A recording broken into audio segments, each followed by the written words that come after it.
This is Surah Yasin, and this was of course revealed in Makkah, where Allah subhanahu wa ta'ala talks to us about the validity of the messengership of Muhammad sallallahu alaihi wasallam, about the akhirah and the resurrection, and about faith and iman in this Quran.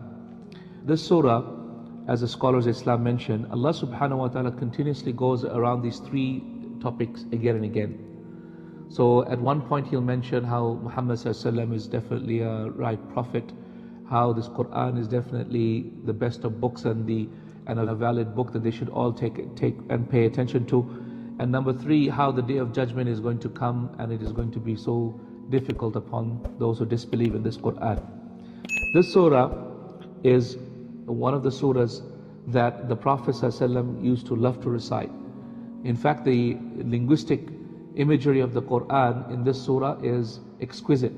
Bismillahir Rahmanir Rahim, in the name of Allah, Ar-Rahman, the one who is generally merciful, Ar-Rahim, the one who is specifically merciful to believers.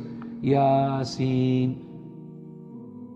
Yasin, the scholars have said many different meanings behind it. The first opinion states that Yasin means the Quran. And in fact, Ibn Kathir rahimahullah mentions 15 opinions regarding what Yasin means.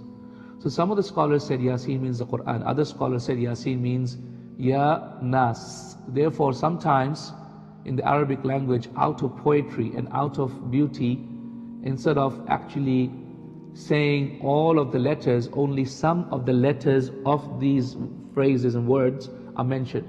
Other scholars said no, here the Nas that is being intended is Muhammad sallallahu alaihi wasallam. That's why they said Yasin means Ya Muhammad. Wallahu ta'ala alam, this does not seem to be the strongest opinion. The stronger opinion seems to be what Ibn Kathir said, which is the strongest opinion about all of these letters. Yasin, Alif Lam Mim, all of these letters is that they all refer back to the Quran, because right after it, very next verse refers back to the Quran. The next sentence says, Wal Qur'anil Hakim, meaning I swear by the Quran, which is Al-Hakim, the most wise. It shows that the Quran is not created, that it is from Allah, and if Allah subhanahu wa ta'ala is not created, Quran is not created. Innaka laminal mursaleen, verily O you, O Muhammad sallallahu alayhi wasallam, you are from the messengers. Why did Allah Azza wa Jal have to say that indeed you are from the messenger when it was known? Because the disbelievers of Quraysh, they said you are not a messenger. Allah refuted them and said, rather you are from the messengers, you are definitely a messenger of God. Ala sirati mustaqim, you are upon the sirat, which is the path, mustaqim, that is straight and upright. So the Quran is sirat al-mustaqim, the religion of Islam is sirat al-mustaqim, the Prophet's sunnah is sirat al-mustaqim, it is a straight path. Tanzeel al-aziz al-rahim, meaning this Quran is tanzeel from Al-Aziz Ar-Rahim, the Aziz meaning the honored one, which is Allah, Ar-Rahim, which is the one who is most merciful, the most honored, most merciful God who has sent something down from himself, which is this Quran, which happens to be Sirat al-Mustaqim. لِتُنذِرَ قَوْمًا مَا أُنذِرَ آبَاؤُهُمْ فَهُمْ غَافِلُونَ. He has sent this Quran down, Tanzeel min Aziz Ar-Rahim, لِتُنذِرَ. Lam over here means in order, the reason why.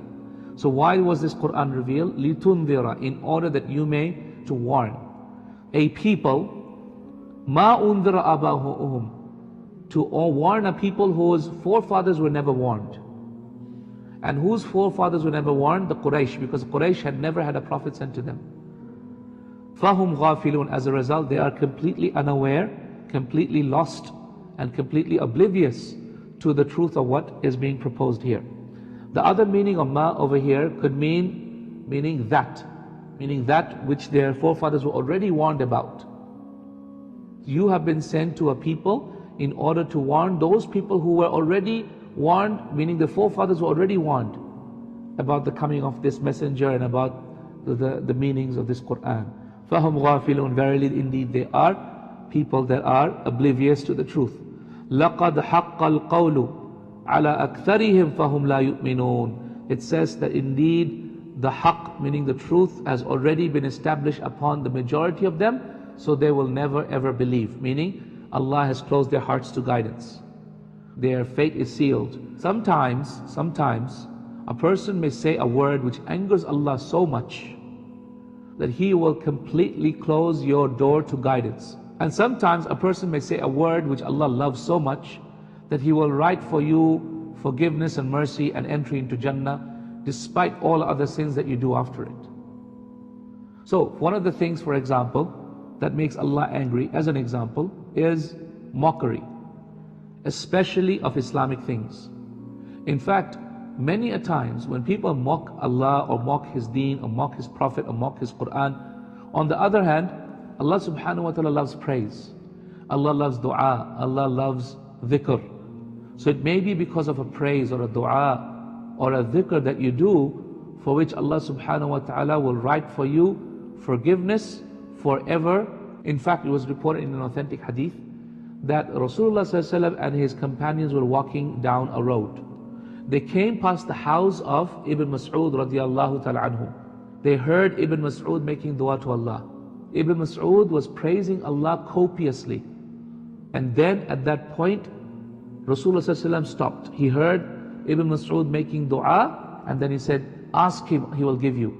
So Ibn Mas'ud, right after at that point, he said, Oh Allah, I ask you for mercy on the day of judgment, for forgiveness from Jahannam, and I ask you to be the companion of Muhammad sallallahu alaihi wasallam in Jannah.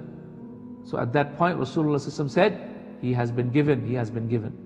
لَقَدْ حَقَّ الْقَوْلُ عَلَى أَكْثَرِهِمْ. The truth has been established on majority of them. فَهُمْ لَا يُؤْمِنُونَ. So they will never ever believe. إِنَّا جَعَلْنَا فِي أَعْنَاقِهِمْ أَغْلَالًا.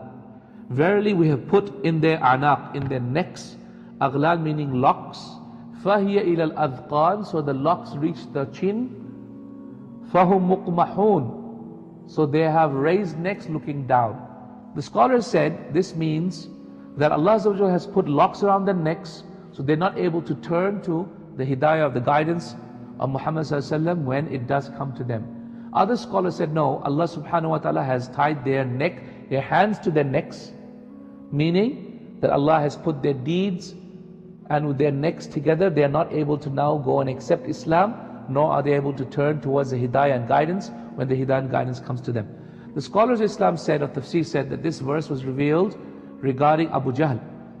Because Abu Jahl, he came one day and he saw Muhammad sallallahu alaihi wasallam praying near the Kaaba. He got very angry.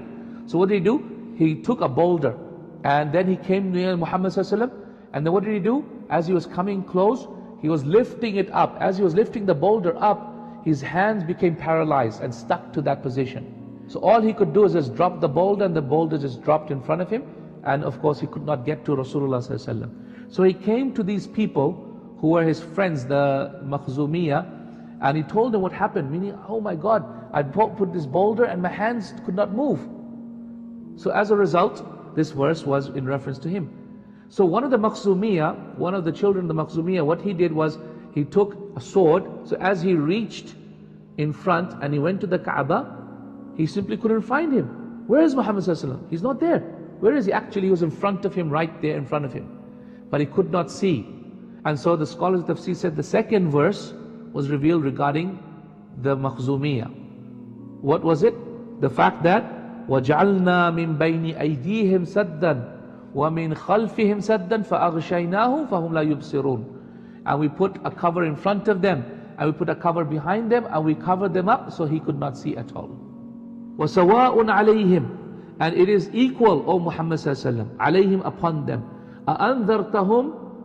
If you warn them, أَوْ أَمْ لَمْ تُنذِرْهُمْ. Or you don't warn them, لَا يُؤْمِنُونَ. They'll never believe.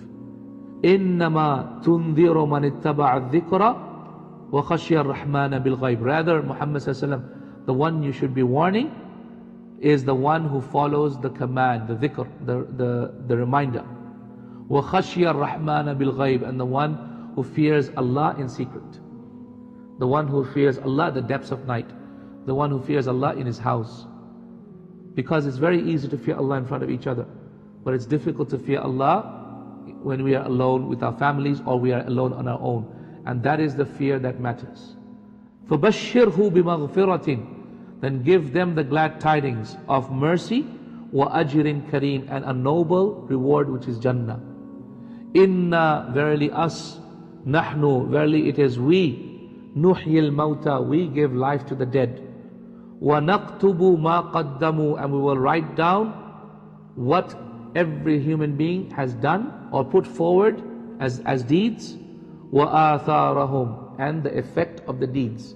Ibn Abbas radiallahu ta'ala anhu said, this verse means that Allah will write down in our books everything we have done, and the best of our athar is our children. That means whatever we do and whatever our children do will be written in our books.